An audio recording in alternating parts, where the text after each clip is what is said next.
to massive open online course English for Mining Engineering. In this video we study gerund.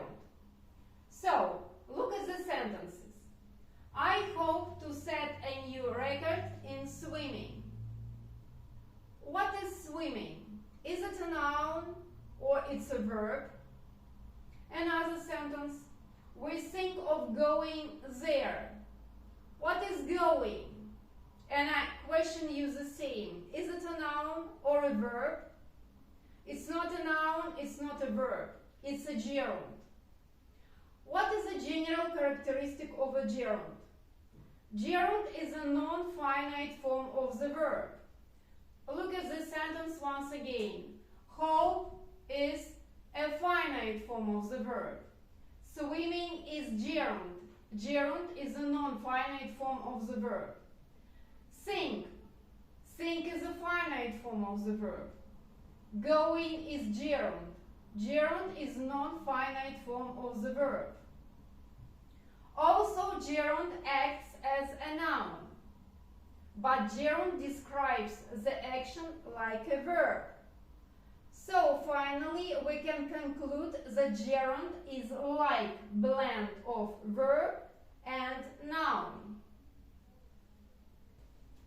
So let's study the forms of the gerund. The first basic form of the gerund is the indefinite gerund. Indefinite gerund is divided into active gerund and passive gerund.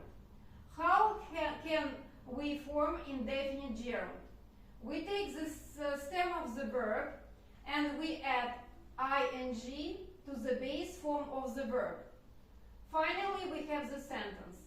Excuse me for not seeing you. Seen is the active, indefinite active gerund. And you see ing at the end of the gerund. Another form is a passive gerund. How can we form a passive gerund? We take the verb being and then we put the verb into the past participle form. And finally, we have the sentence. He enters the house without being seen. Generally, I want to tell you that if you deal with the indefinite gerund, it means that the gerund expresses the simultaneous action, the action that is simultaneous with the main verb. At the same time, he enters the house, and at the same time, no one saw him. Let's study another basic form of the gerund, perfect gerund. Perfect gerund can also be active gerund. If we look at its formula, you see that we use the verb having and we form the past participle. And finally, we have the sentence. She denies having seen it. It's an active gerund. Another type of perfect gerund is a passive perfect gerund. Passive perfect gerund is formed with the help of having, been, and the past participle. Let's look at the sentence. She was angry of having not been seen.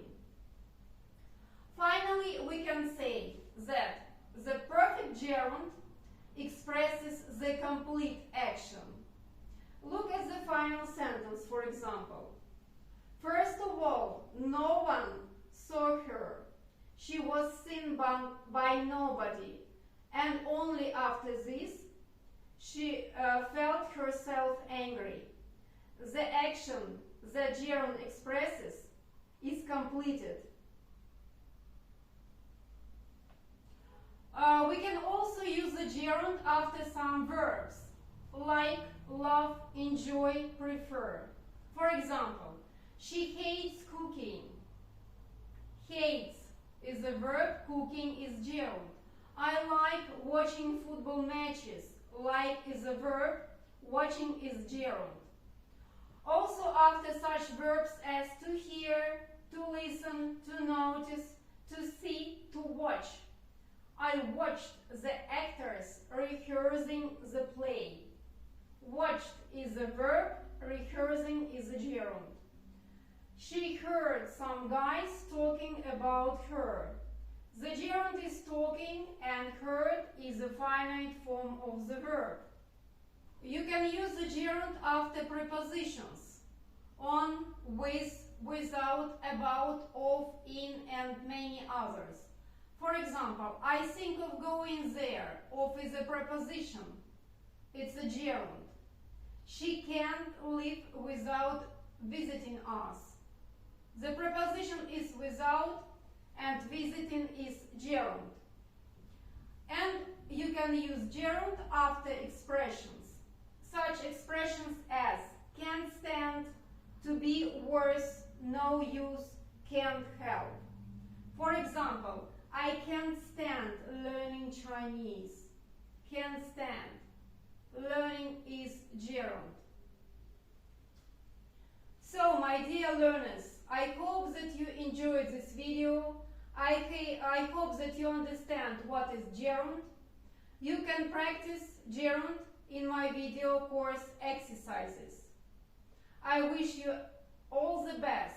Thank you for your attention. See you soon.